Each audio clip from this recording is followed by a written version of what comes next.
안녕하십니까. 오늘은 부조 선지자 제19장 후반부를 포함해서 20장 애굽에서의 요셉, 21장 요셉과 그의 형제들 부분을 함께 다루도록 하겠습니다. 이렇게 해서 우리는 이제 김상래 교수와 함께하는 구약 다시 읽기 창세기 부분이 창세기의 이제 마지막 부분을 다루게 되겠습니다. 부조 선지자 제19장 후반부에 보면 이제 요셉 이야기가 시작이 됩니다.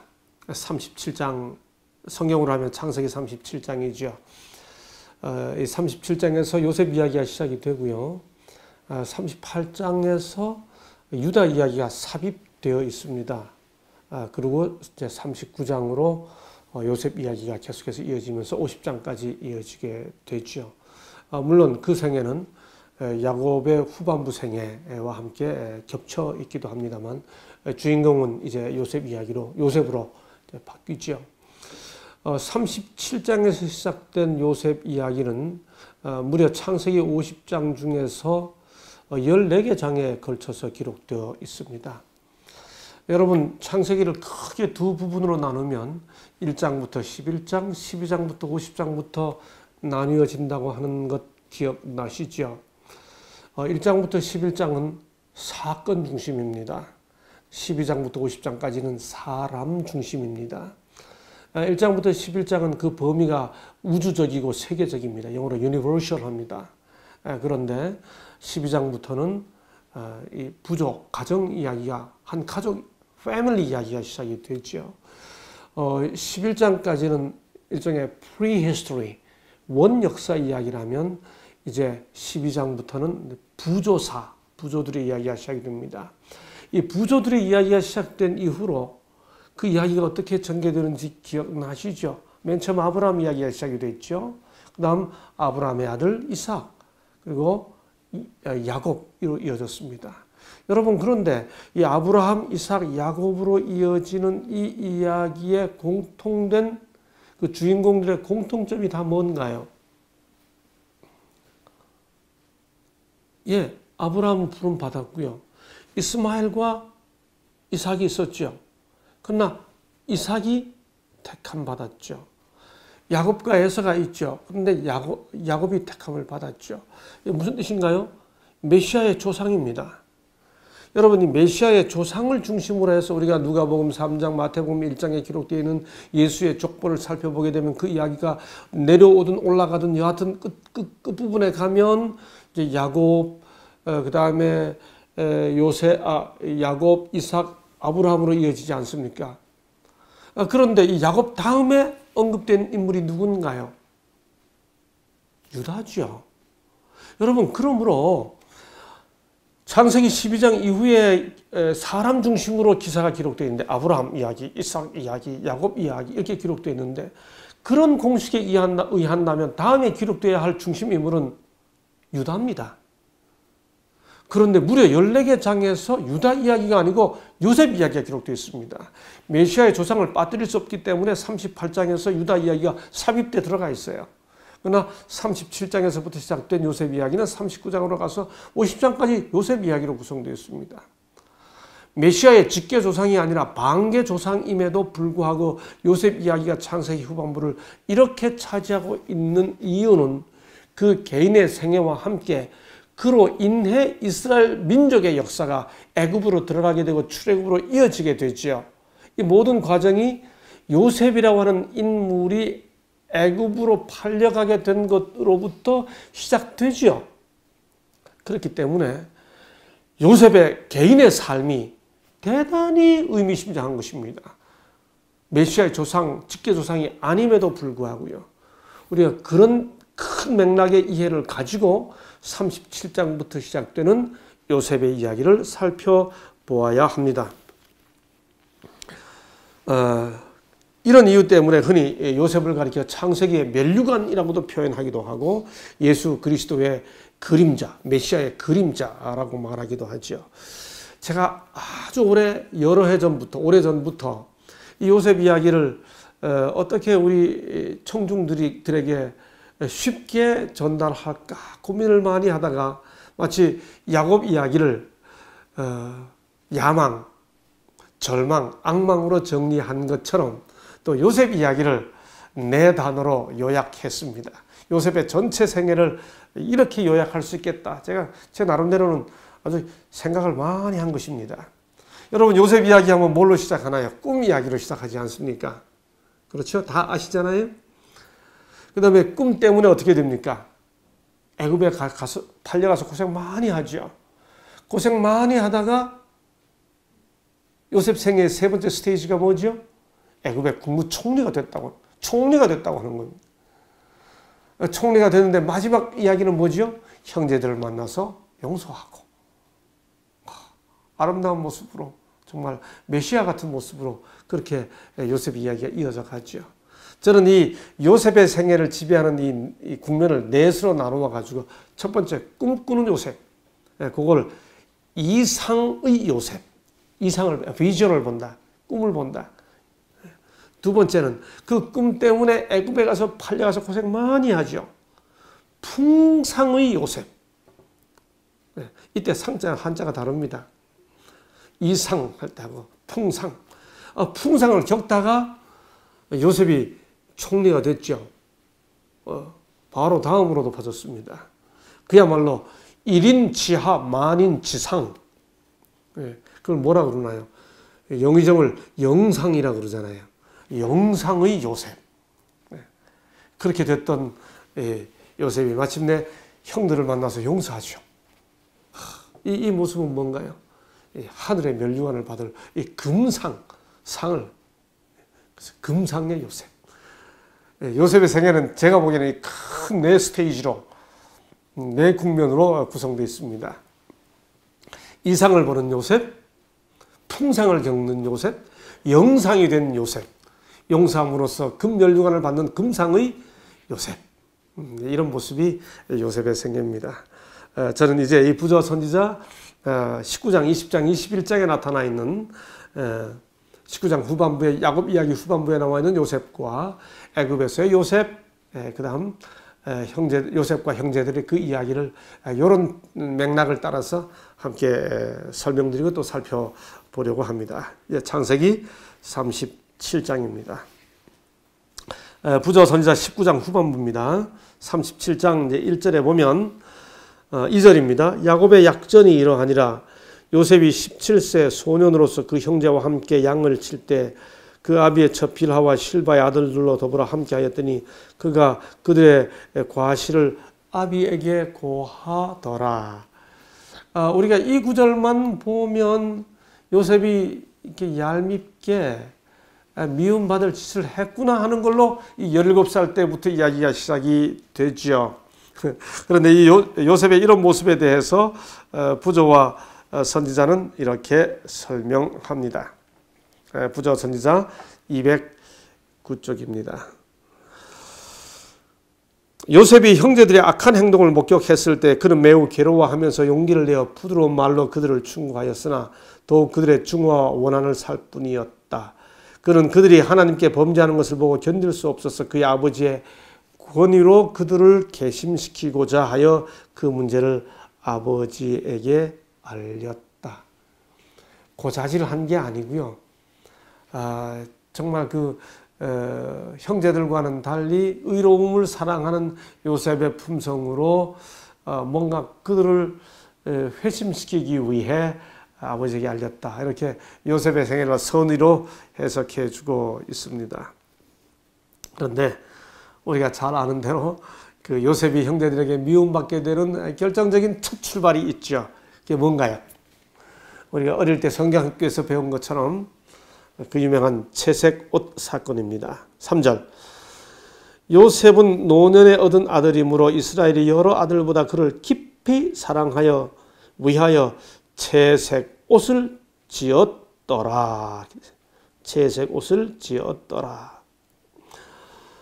예, 이 채색 옷, 제가 아주 어릴 때 성경학교에서 배운 노래입니다.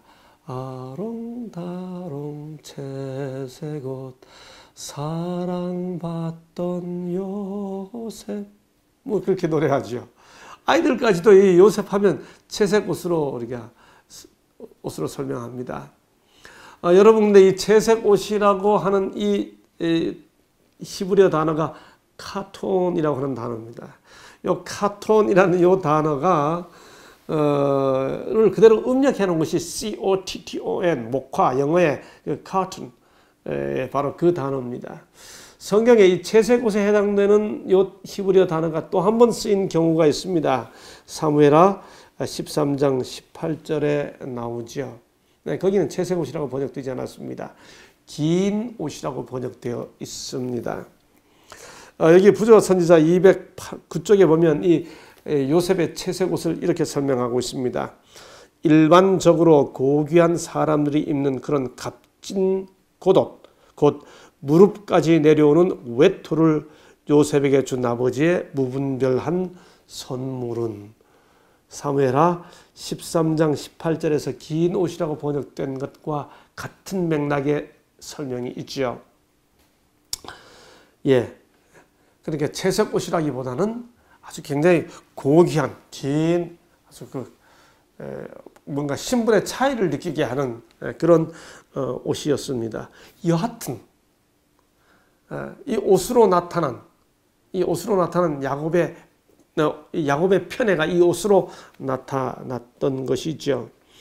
그래서 3절 후반부에 보면 그 형들이 아비가 형제들보다 그를 사랑함을 보고 그를 미워하여 그에게 언사가 불평하며 하였더라. 예, 뭐 남자나 여자나 어른이나 아이들이나 뭐 옛날이나 지금이나 또 뭐 동양이나 서양이나 누가 누구보다 더 사랑받는 것을 보면 마음이 불편해지는 것이 사람의 본능입니다. 시기와 질투심은 누구에게나 다 있죠. 더 사랑받는 것 못 견뎌 합니다. 내가 사랑받지 못하면 소위 존재감을 못 느끼겠다라고 하면서 나 여기 있어 라고 계속해서 이렇게 드러내게 되는 그런 심정들이 있지 않습니까? 예.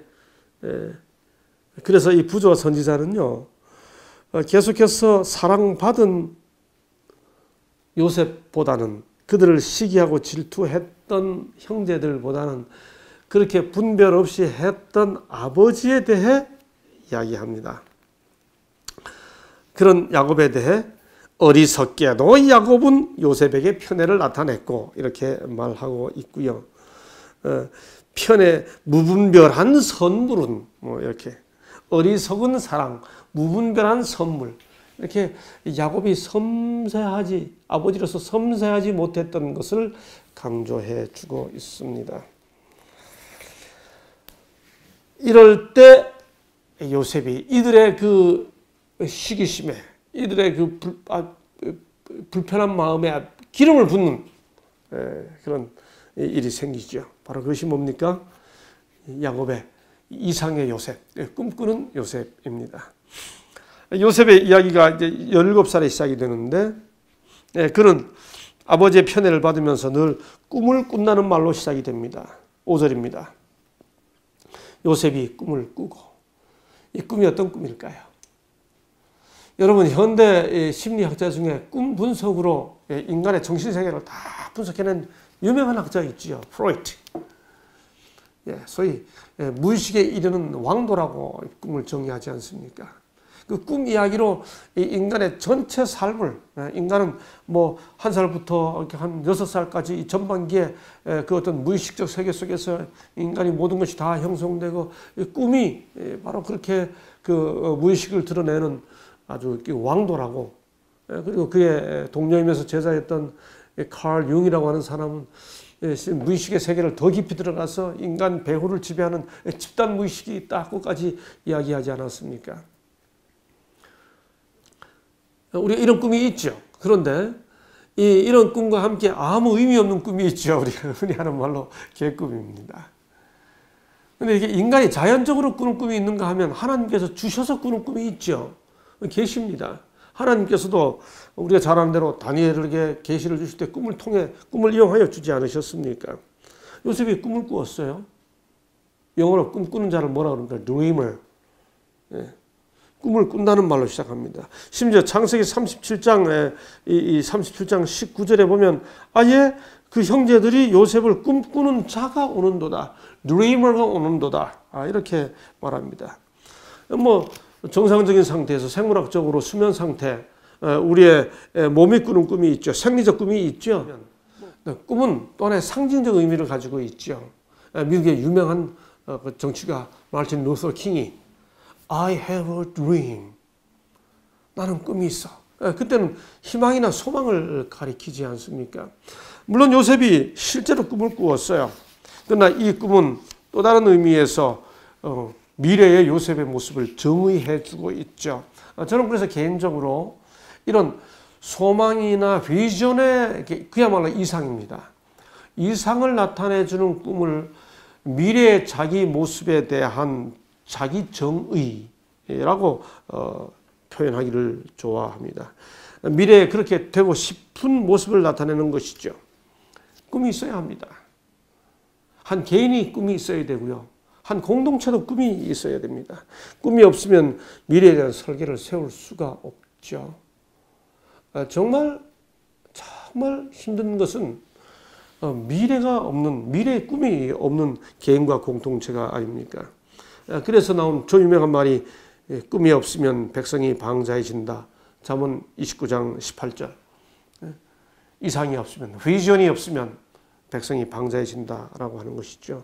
꿈이 있어야 됩니다. 꿈이 있어야 희망이 있고 꿈이 있어야 용기가 있는 것이죠. 우리 모두에게 꿈이, 비전이 있었으면 좋겠습니다. 그런데 꿈을 가지고 있으면 오해받습니다.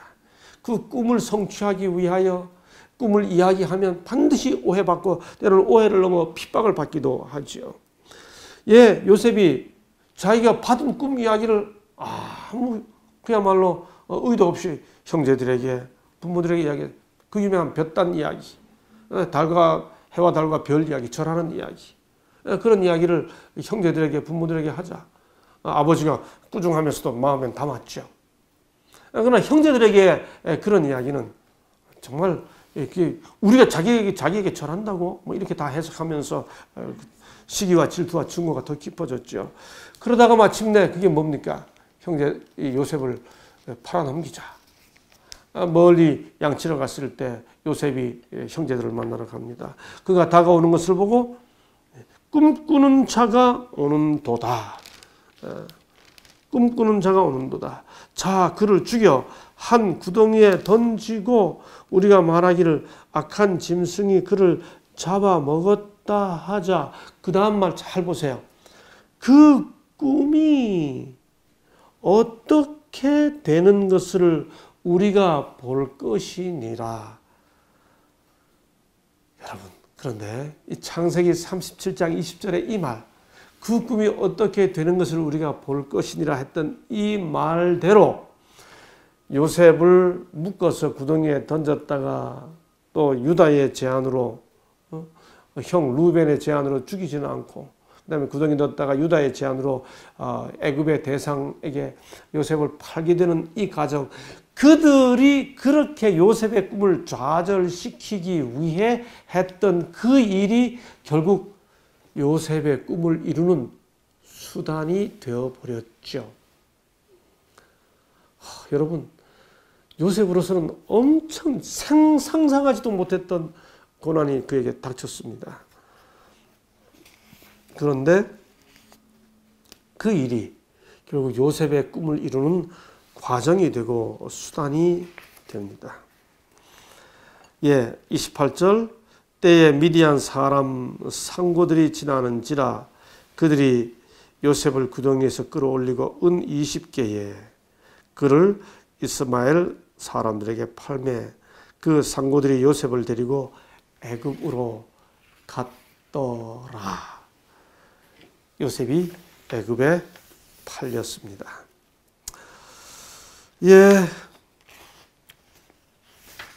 참 긴 길이죠. 엄청난 일이죠. 이 엄청난 일. 이때 요셉이 실제로 형들에게 갑자기 묶여가지고 구덩이에 팔릴 때 어떤 경우를 당했을지, 어떤 마음이었을지 한번 상상해 보시기를 바랍니다. 근데 여기 은 20개 요셉을 판 사람이 유다죠. 재미있게도 우리는 유다 하면 떠오르는 인물 있지 않습니까? 가룟 유다. 은 얼마에 팔았나요? 30에 팔았죠. 예수님을.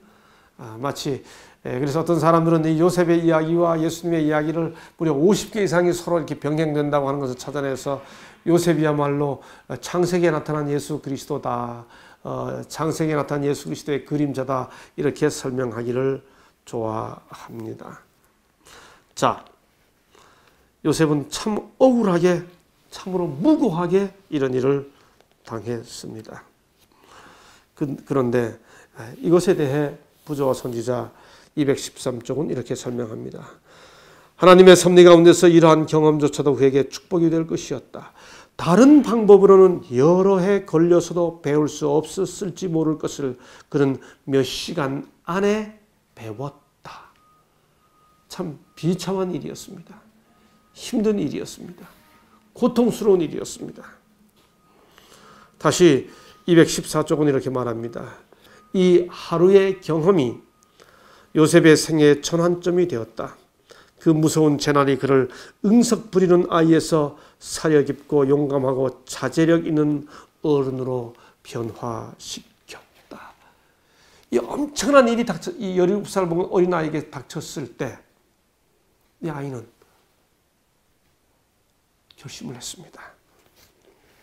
다시 부조와 선지자 214쪽에 보면 어떤 환경에 처하더라도 하늘왕의 신민답게 행동하여 하나님께 충성을 다하리라는 고결한 결심으로 그의 영혼은 감동되었다.